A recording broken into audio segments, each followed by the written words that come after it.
17 years married, 3 kids, perfect life. Then I found the messages, 6 months of lies. She planned Friday dinner with her boyfriend. I reserved the next table and brought his wife as my date. What happened next went viral.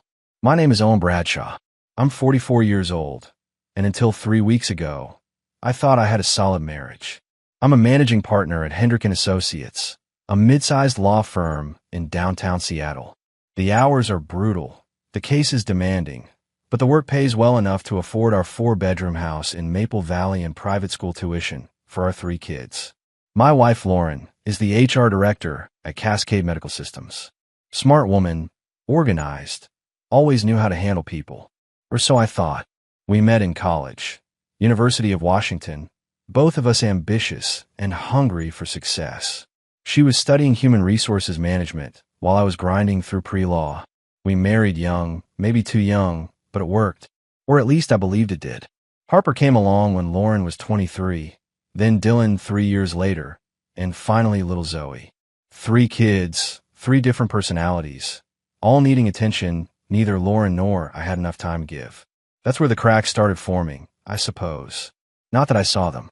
I was too busy reviewing contracts and depositions, building my reputation as the guy who never lost a corporate litigation case. Lauren threw herself into her career too, climbing from HR coordinator to director in less than a decade. We were a power couple, people said. The kind of partnership that looked perfect from the outside. The trouble with looking perfect is that you stop checking to see if anything's rotting underneath. It was a Thursday night when everything changed. I just closed a massive case. 3 months of 18-hour days that finally paid off when the jury came back in our favor. My client walked away with a 7-figure settlement, and I walked away with a partnership bonus that would cover Harper's first year at whatever college she chose. I was exhausted but satisfied, ready to collapse in a bed and maybe take a long weekend to reconnect with my family. I got home around 11. The house was dark except for the kitchen light. Lauren's car sat in the driveway, which surprised me. She'd texted earlier saying she was meeting her friend Emma for drinks after work. I figured she'd taken an Uber home. Inside, I found a covered plate of pasta on the counter with a sticky note. Saved you dinner. Long day. In bed. L. I heated the food and sat at the counter, scrolling through emails on my phone while I ate. That's when I noticed Lauren's iPad sitting on the kitchen table, screen still glowing. She must have been looking at something before heading upstairs. The screensaver hadn't kicked in yet. I wouldn't normally look. I'm not the jealous type. Never have been. Trust was something Lauren and I built our marriage on. Or so I kept telling myself. But something made me glance over. Maybe it was instinct. Maybe it was the universe finally forcing me to pay attention. The messaging app was open. Not regular texts, but one of those encrypted chat programs people use when they don't want things traced. The name at the top read C. Just a letter. Nothing suspicious about that, right? Except the last message made my blood run cold. Can't wait for Friday. Same place, 8 p.m. I've been thinking about you all day. Below that, Lauren's response, sent just 20 minutes ago. Me too. I'll tell Owen I have a late HR meeting. He never questions those anymore. I stared at that iPad screen for what felt like an hour, but was probably only 2 minutes. My pasta sat forgotten, growing cold on the plate beside me. The messages kept scrolling. Weeks of conversations, maybe months. I didn't read them all. Didn't need to. The pattern was clear enough. C was Caleb. Had to be. Lauren had started going to some premium gym 6 months ago, coming home talking about her new trainer and how he was helping her feel strong again. Caleb Foster, owner of Apex Athletic Club downtown. She'd shown me his Instagram once. Some chiseled guy in his early 40s with a kind of smile that probably made women's knees weak. I'd encouraged it. Told her it was great she was taking time for herself. What an idiot I'd been. My first instinct was to storm upstairs, wake her up, and demand answers. Throw the iPad at her, watch her scramble for explanations. But something stopped me. Maybe it was the lawyer in me, the part that knows you never confront someone until you have all the evidence lined up. Or maybe it was something deeper, a cold understanding that this required strategy, not emotion. I took photos of the screen, every message I could find. Then I carefully placed the iPad back exactly where it had been, screen still glowing, and finished my pasta like nothing had happened. Each bite tasted like cardboard, but I chewed methodically, forcing myself to maintain the routine. When I went upstairs, Lauren was asleep or pretending to be. The bedside lamp cast soft light across her face. 17 years I'd looked at that face. 17 years of believing I knew the person behind it. I changed into my pajamas in the dark, slipped under the covers, and lay there staring at the ceiling. My mind raced through possibilities, scenarios, legal implications. Community property state. 3 minor children. Her income versus mine. Assets to divide. Custody arrangements. I was already building the case, even though part of me hoped I was wrong. Friday was 1 day away. Same place, 8 p.m. I needed to know where same place was. The next morning, I woke before my alarm. Lauren was already in the shower, her phone charging on the nightstand. I picked it up. Her passcode was Harper's birthday, hadn't changed in years, and opened the encrypted chat app. More messages from overnight. Caleb telling her he couldn't sleep thinking about her. Lauren responding that she'd dreamed about him. The kind of intimate conversation that should have been happening between us, but hadn't in years. I scrolled further back. Found a restaurant name, Altitude, a high-end steakhouse on the 23rd floor of the Columbia Tower. Window seats with a view of Elliott Bay. Reservation under Foster, 8 p.m. I memorized everything, then placed her phone back exactly where it had been. Lauren emerged from the bathroom wrapped in a towel, hair dripping. She smiled when she saw me awake. Morning. Didn't hear you come in last night. How'd the case go? Her voice was warm, casual, like nothing in the world was wrong. Like she hadn't been texting another man about their secret Friday date while I slept beside her. 1, I said, matching her tone. Jury came back in 2 hours. That's amazing. She crossed the bed, kissed my forehead. I smelled her shampoo, the same brand she'd used for years. I'm so proud of you. We should celebrate. Maybe this weekend, I replied. I've got a lot of follow-up work to handle first. She nodded, already moving toward the closet to pick out her outfit for the day. I have that late HR meeting Friday night. Won't be home until after 9, probably. There it was. The lie, delivered smoothly, practiced. How many times had she done this? No problem, I said, my voice steady. I'll order pizza for the kids. Lauren smiled at me through the mirror as she held up 2 blouses, deciding between them. You're the best, you know that. I smiled back, just trying to be a good husband. If she caught the edge in my tone, she didn't show it. She chose the blue blouse, the one that brought out her eyes, and continued getting ready for another day of pretending our marriage was fine. I watched her go through a routine, this woman I'd shared my life with, and felt absolutely nothing except cold determination. Friday morning started like any other. Lauren kissed me goodbye at 7:30, coffee thermos in hand, telling me she'd be late tonight because of that HR meeting. I watched her back out of the driveway, her BMW disappearing down the tree-lined street, and felt nothing but cold calculation. I'd spent the previous day doing what I do best, building an airtight case. Not in court this time, but against my own wife. First, I call my brother, not for emotional support, but because Jake worked in digital forensics for a cybersecurity firm. If anyone could help me document everything without tipping my hand, it was him. Need a favor? I told him over lunch at a quiet diner across town. I slid my phone across the table, showing him screenshots of Lauren's messages. Jake's face hardened as he scrolled. Owen, I'm sorry, man. How long has this been going on? At least 6 months, maybe longer. I need to know everything. Every message, every call, every location she's been to. Can you do that without her knowing? He nodded slowly. I can clone her phone data remotely if you can give me access to her iCloud for just 5 minutes. Everything backs up there. Messages, photos, location history. She'll never know. Done. She leaves her laptop at home most mornings. Jake pulled out a small USB drive. Install this software. It'll run in the background. Sync everything to a secure server I control. Takes about 3 minutes. That afternoon, while Lauren was at work and the kids at school, I followed Jake's instructions. The software installed silently, began its work. Within an hour, Jake texted me. Got it all. This is worse than you thought. Call me tonight. But I couldn't focus on that yet. I had another piece to put in place. I'd done my research on Caleb Foster. 30 minutes of Googling told me everything I needed. Owner of Apex Athletic Club, married to Melissa Foster for 12 years. She ran Foster Contemporary, an art gallery in Pioneer Square that featured up-and-coming Pacific Northwest artists. The gallery's website listed her email. I drafted a message, deleted it, drafted another. How do you tell a complete stranger that her husband is sleeping with your wife? Finally, I kept it simple. Ms. Foster, my name is Owen Bradshaw. I'm an attorney here in Seattle, and I need to discuss a sensitive matter involving your husband and my wife. I believe we have mutual interests that require a private conversation. Would you be available to meet tomorrow afternoon? I can come to your gallery. I sent it before I could second-guess myself. Her response came within an hour.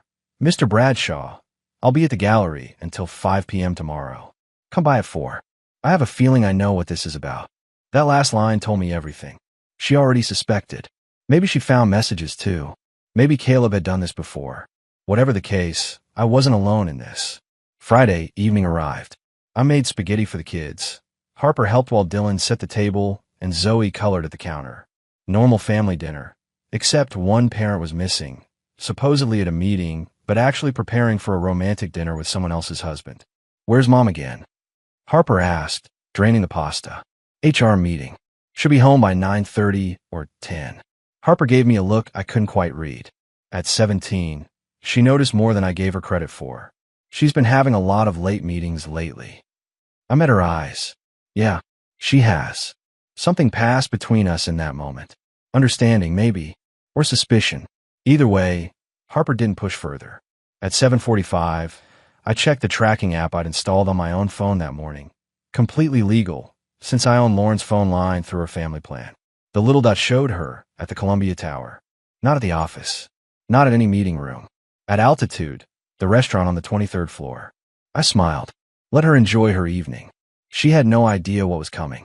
Saturday afternoon, I stood outside Foster Contemporary at 3:55, studying the gallery through the large windows. Modern art pieces hung on white walls. Abstract paintings, metal sculptures, photography that probably meant something to people who understood such things. A few customers browsed inside. Melissa Foster stood behind a minimalist desk near the back, talking with an elderly couple. Even from outside, I could see why Caleb had married her. Tall, elegant, with dark hair pulled into a sleek bun. She wore black trousers and a silk blouse. Looked every bit the successful gallery owner. I pushed through the door. A soft chime announced my arrival. Melissa glanced up, and our eyes met. She knew immediately who I was. The couple she'd been helping made their exit, promising to think about a particular sculpture. Once they were gone, she approached me with measured steps. Mr. Bradshaw? Owen, please. I extended my hand. She shook it firmly, her grip strong. Melissa, come to my office in the back. I followed her past the displayed artwork to a small office with a glass desk and 2 modern chairs. She closed the door, gestured for me to sit, then took the chair across from me. You were right, she said before I could speak. I know what this is about.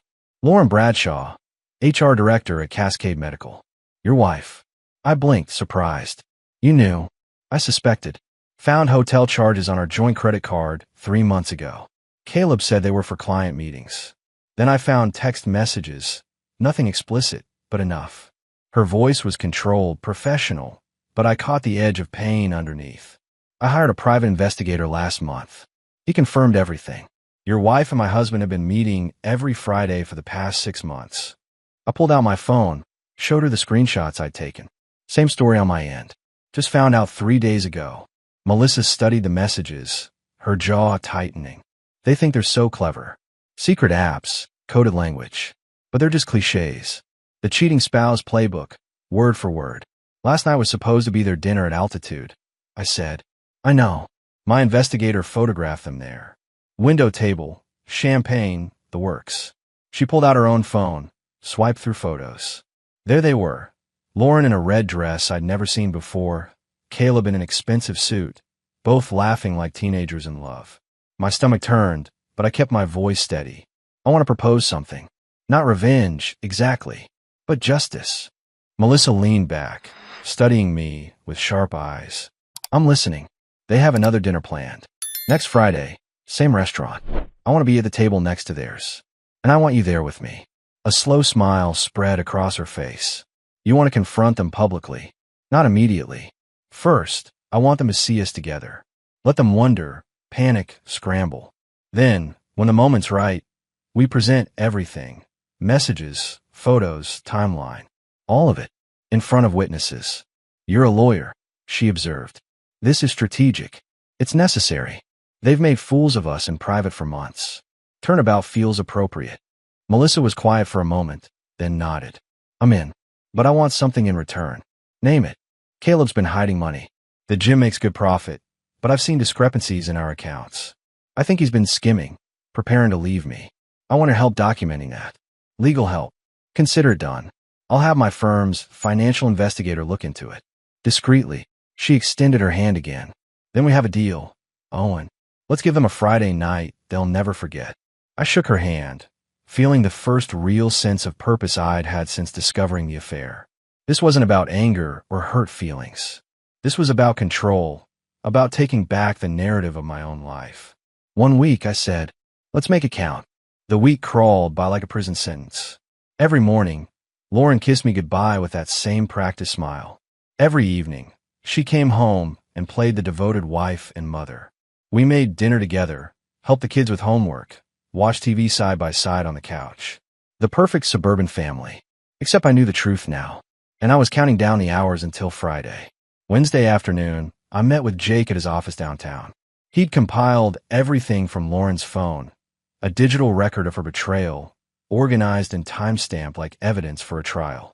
6 months of messages, Jake said, sliding a USB drive across his desk. 247 exchanges with Caleb Foster. Hotel reservations at the Fairmont, the Edgewater, and that boutique place in Bellingham.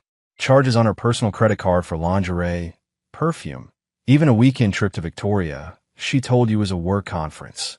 I felt my jaw tighten. Victoria. Last month. 3 days. She told you it was an HR conference, right? Yeah. I even watched the kids solo that weekend. I remembered Harper asking why Mom couldn't video chat if she was just at a conference. I made excuses for Lauren, told our daughter she was probably busy with evening sessions. There was no conference, Jake said quietly. Hotel records show Caleb Foster checked into the same hotel, same dates. Adjoining rooms that probably went unused.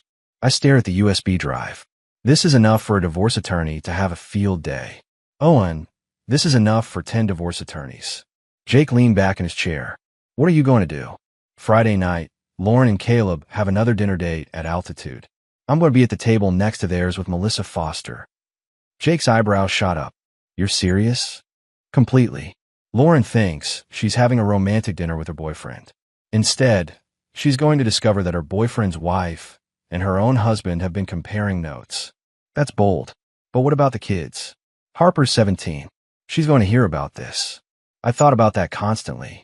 Harper was old enough to understand what was happening, old enough to be hurt by it. But she also deserved the truth. Harper already suspects something, I said. She made a comment last week about Lauren's late meetings. Kids aren't stupid. No, they're not.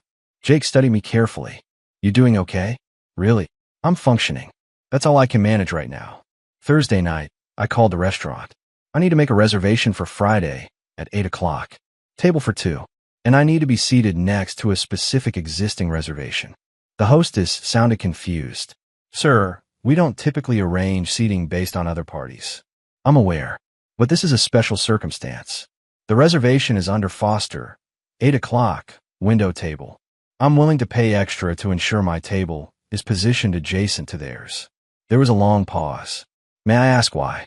Personal matter. I assure you it won't cause a disturbance. Just a conversation that needs to happen in a specific setting. Another pause. Let me speak with my manager. 5 minutes later, she returned. Sir, my manager says we can accommodate your request. $200 seating fee, in addition to your dinner bill. Done. The reservation is under Bradshaw. Owen Bradshaw. Confirmed for Friday at 8. We'll have you at table 17, adjacent to the Foster party at table 16.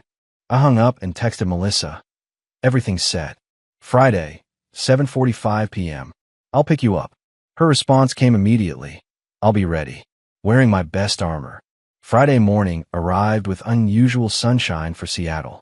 Lauren was practically glowing at breakfast, humming while she made coffee. She'd already laid out her outfit for tonight. That red dress, the one from the photographs Melissa's investigator had taken last week. Special day. I asked casually, pouring cereal for Zoe. Lauren glanced over, smiled. Just feeling good. Looking forward to the weekend. Me too, I replied, meeting her eyes. I think this weekend's going to change everything. If she caught the double meaning, she didn't show it. She kissed Zoe's head, grabbed her purse, and headed for the door. See you tonight late. Don't wait up. Oh, I'll wait up, I said to her, retreating back. I definitely will. After she left, Harper came downstairs, already dressed for school. She looked at me with those perceptive 17-year-old eyes. Dad, is everything okay? I could have lied. Should have, probably. But I was tired of lies. Not yet, sweetheart. But will be. At 7:30, I stood in front of my closet, deciding what to wear to my wife's date with another man. I settled on a charcoal suit, white shirt, no tie. Professional, but not formal. The kind of outfit that said I was in control. Dylan knocked on my bedroom door. Dad, where are you going? Business dinner, I said, which wasn't entirely a lie. This was business, the business of ending my marriage with dignity. On a Friday night, sometimes the important meetings happen at inconvenient times. I drove to Melissa's gallery, arriving at 7:45 exactly.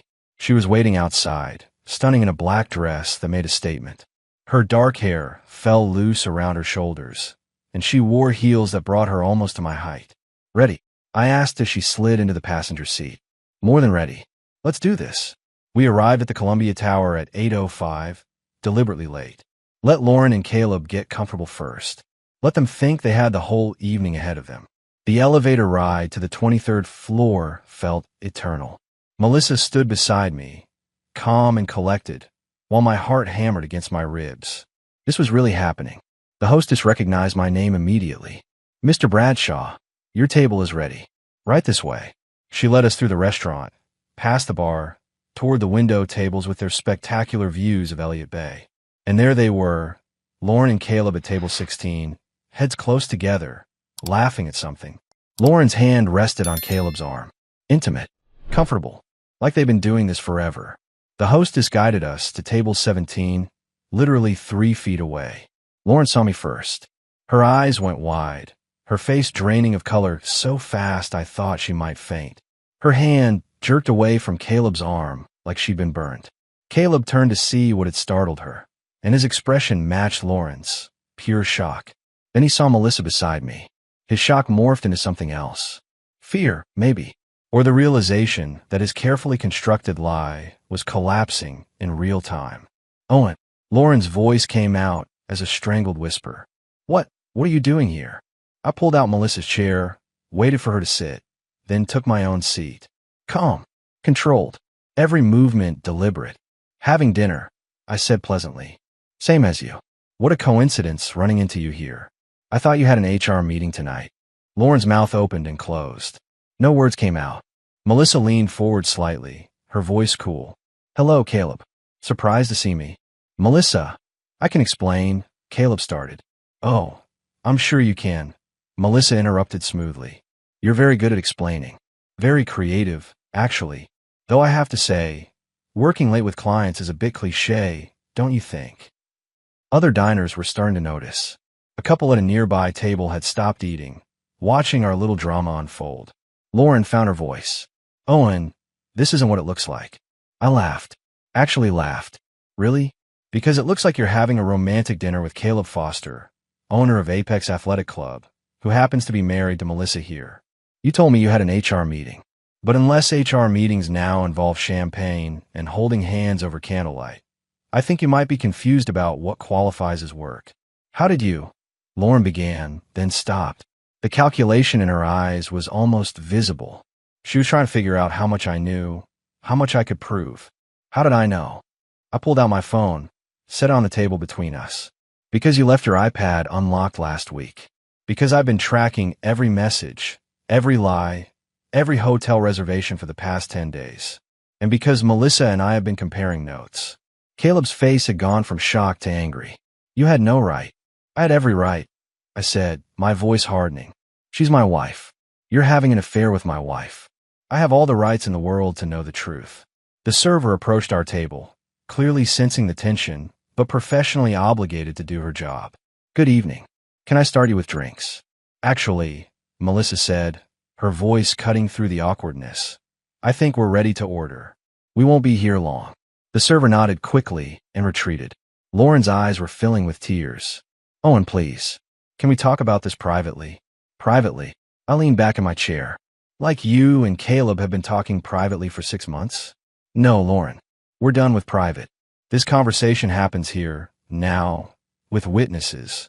The server returned with water glasses, her hands trembling slightly as she set them down. The tension at our tables was thick enough to cut with a knife. Other diners had stopped pretending not to watch. This was better than any Friday night entertainment. Lauren's tears were flowing freely now, mascara streaking down her cheeks. Owen, please. Can we go somewhere private and talk about this like adults? Like adults. I kept my voice level controlled. Adults don't lie to their spouses for 6 months. Adults don't sneak around behind their partner's back. You want to talk like adults? Fine. Let's start with the truth. I pulled out the folder I've been keeping in my jacket. Inside were printed screenshots, hotel receipts, credit card statements, everything Jake had compiled for me. February 14th, I said, sliding the first receipt across the table. It landed in the middle of the white tablecloth, damning in its clarity. Valentine's Day. You told me you had to work late on that regional compliance review.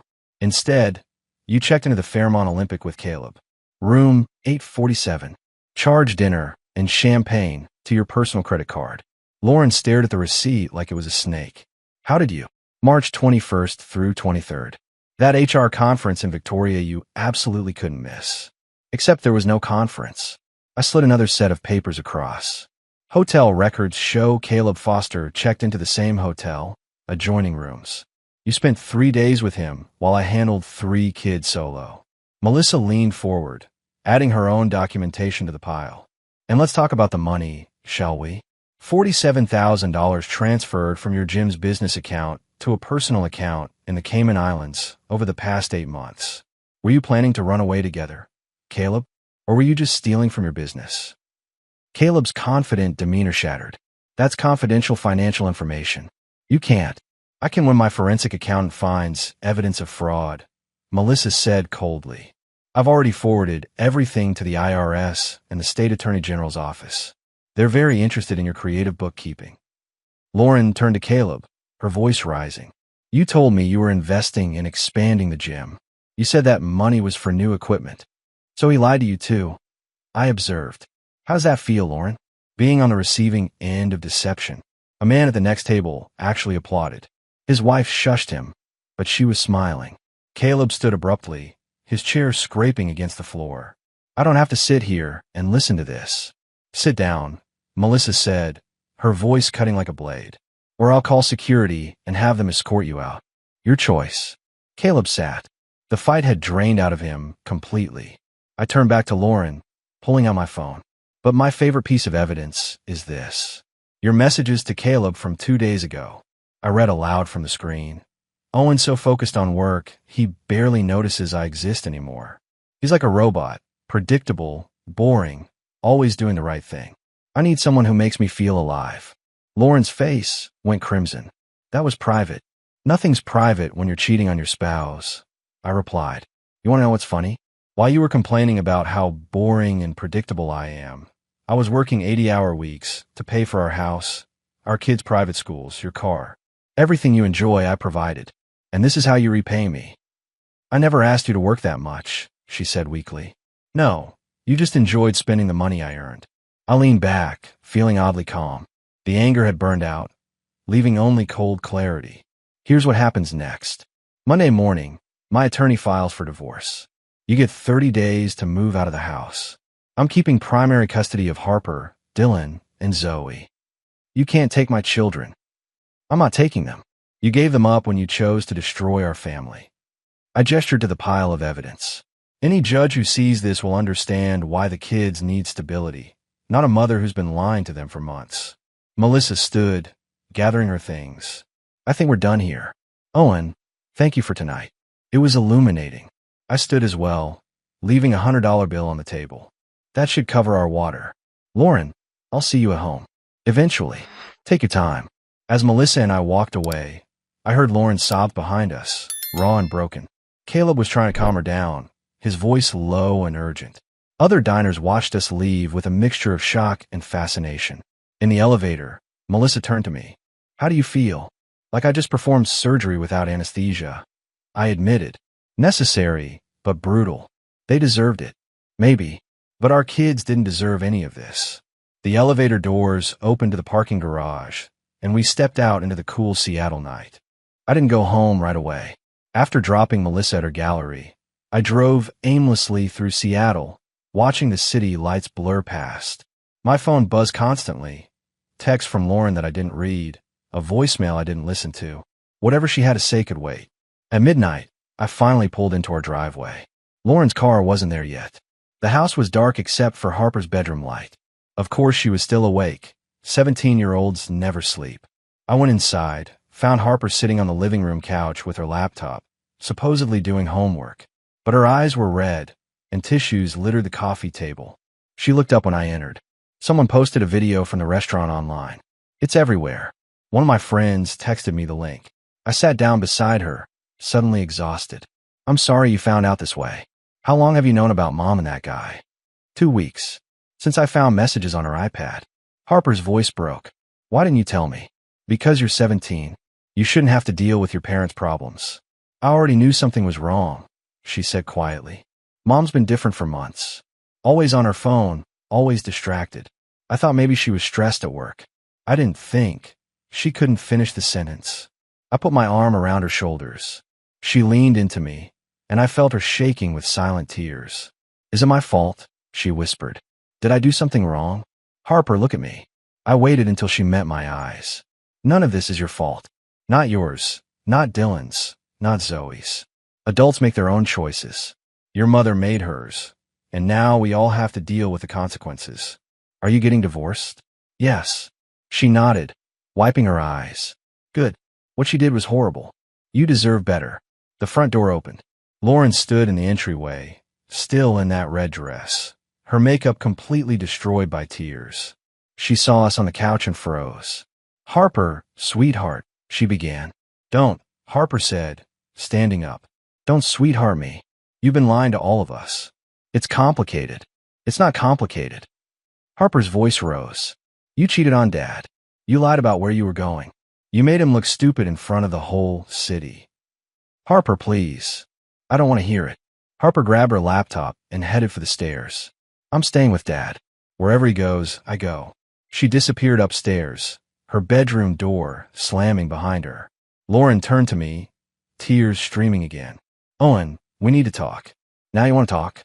"Where was this desire for communication 6 months ago?" "I made a mistake." "You made a choice," I corrected. "Multiple choices. Hundreds of them, actually. Every text message, every hotel room, every lie. All choices."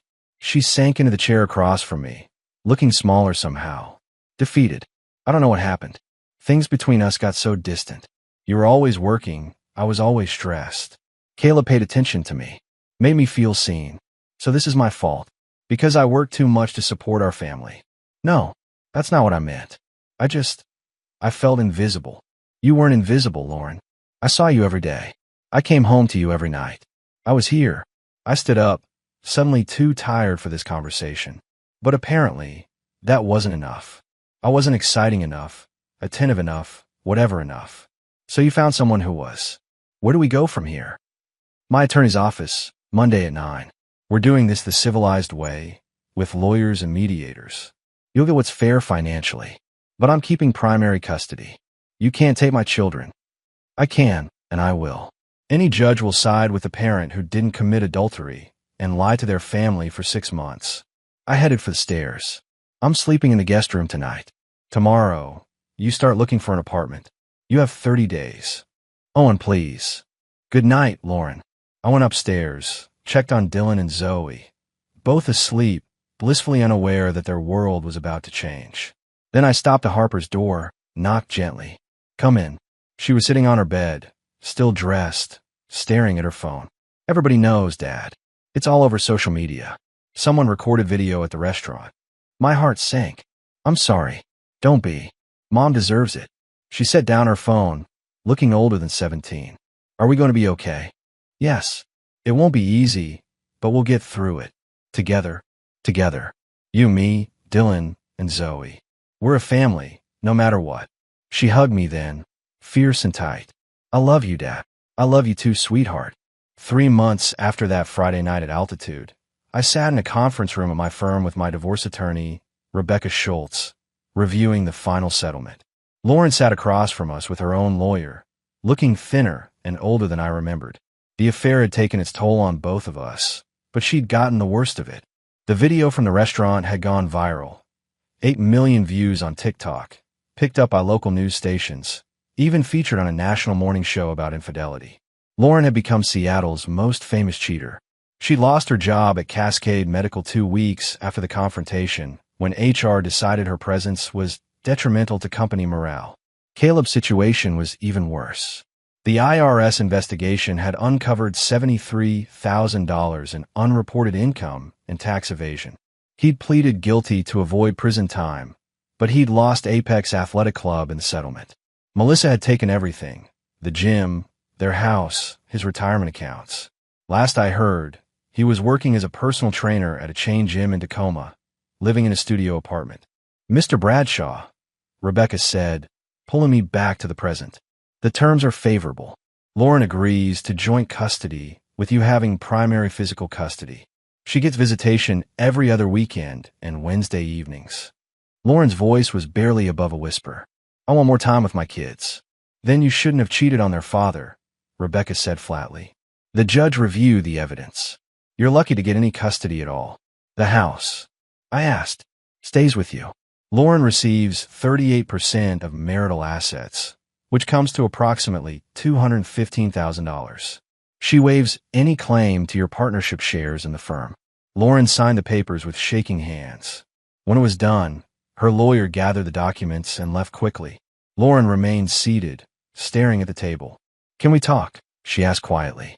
Just for a minute. Rebecca looked at me. I nodded, and she stepped outside, closing the door behind her. I'm sorry, Lauren said. I know that doesn't fix anything, but I need you to know I'm sorry. I appreciate that, but sorry doesn't undo 6 months of lying. I know. She wiped her eyes. Harper won't talk to me. She hangs up when I call. Dylan's barely civil. Even Zoe seems angry. You broke their trust. That takes time to rebuild. Will they ever forgive me? I don't know. That's between you and them. I stood, ready to leave. But I won't poison them against you, if that's what you're worried about. They'll form their own opinions. Thank you for that, at least. At the door, I paused. Lauren, I hope you find what you were looking for. Whatever it was that made you blow up our family. I hope it was worth it. I left her sitting there alone. Outside, Harper waited in my car. She'd insisted on coming. Said she wanted to see it finalized. At 17, she was mature enough to understand what divorce meant. Is it done? She asked as I slid into the driver's seat. It's done. Good. She stared out the window. Mom texted me again, asking if we could have lunch this weekend. Do you want to? Not really, but maybe I should. She's still my mom, even if she's a terrible person. She's not terrible. She made terrible choices. There's a difference. Harper looked at me with those wise beyond her years eyes. You're too nice, Dad. After what she did, I'd never forgive her. You might surprise yourself. Forgiveness isn't for her benefit. It's for yours. Holding on to anger only hurts you. We drove home in comfortable silence. Dylan and Zoe were there when we arrived, both doing homework at the kitchen table. Normal Friday afternoon, except Lauren wasn't there to make dinner. That was my job now. Pizza or Chinese? I asked. Pizza. Zoe shouted. Dylan just nodded. While we waited for delivery, I watched my 3 kids, Harper helping Zoe with math, Dylan on his laptop probably gaming instead of doing homework. Our family looked different now. Smaller, but we were still a family. My phone buzzed. Text from Melissa Foster. Divorce finalized today. Starting fresh. Thank you for everything. I typed back. Same here. Good luck with the new gallery location. She'd moved forward faster than I had. Already opened a second gallery space. Was dating someone new. An architect she'd met at an art show. I was happy for her. At least one of us was finding our footing. 9 months later, I stood in the backyard watching Dylan and Zoe chase each other around the lawn while Harper sat on the porch steps, texting friends. Spring had finally arrived in Seattle, bringing with it sunshine and warmth that felt symbolic somehow. Life had settled into a new rhythm. The kids had adjusted better than I'd expected. Dylan still had anger issues, acting out at school, getting into fights, but his therapist said it was normal for kids processing divorce. Zoe cried sometimes at night, missing the way things used to be. Harper had become my co-parent, helping with dinners and homework, growing up faster than I would have liked. Lauren saw them every other weekend. The visits were awkward at first, but gradually they'd found a new normal. She'd moved to Tacoma, taken a job as an HR consultant, making half what she used to earn. Her relationship with Caleb had imploded 3 weeks after the restaurant confrontation. Turns out their romance couldn't survive reality. She'd apologized to the kids multiple times. Harper had accepted it grudgingly. Dylan still wouldn't talk to her about it. Zoe had forgiven her almost immediately, the way 9-year-olds do. My phone rang. Unknown number. Owen Bradshaw. I answered. Mr. Bradshaw, this is Catherine Wu from the Washington State Bar Association. I'm calling about the character witness statement you provided for Melissa Foster's civil suit against Caleb Foster. Yes, I remember. Is there a problem? No problem at all. The suit was settled this morning. Mrs. Foster received full restitution plus damages. I wanted to thank you for your testimony. Glad I could help. After hanging up, I felt a sense of closure. Melissa had gotten her justice. Caleb had paid for his fraud. The legal system had actually worked for once. Harper came over, flopped down on the grass beside me. Dad, can I ask you something? Always. Do you think you'll ever date again? Like find someone new? I considered the question. Maybe eventually. Not anytime soon. Good. We're not ready for a stepmom yet. Noted. She picked at the grass. I saw Mom yesterday. She seems sad. I imagine she is. Do you still love her? I thought about that carefully. I love the person I thought she was. The person she actually turned out to be? No. That person hurt all of us too badly. That makes sense. Harper leaned her head on my shoulder. I'm glad we stayed with you. Me too, sweetheart. Dylan came running over, out of breath. Dad, can we go to the batting cages tomorrow? Coach says I need to work on my swing. Sure. 9 o'clock. Perfect. He ran off again, full of 10-year-old energy. I watched him go, thinking about how resilient kids were. They'd been through hell, but they were bouncing back. My phone buzzed again. Text from Jake.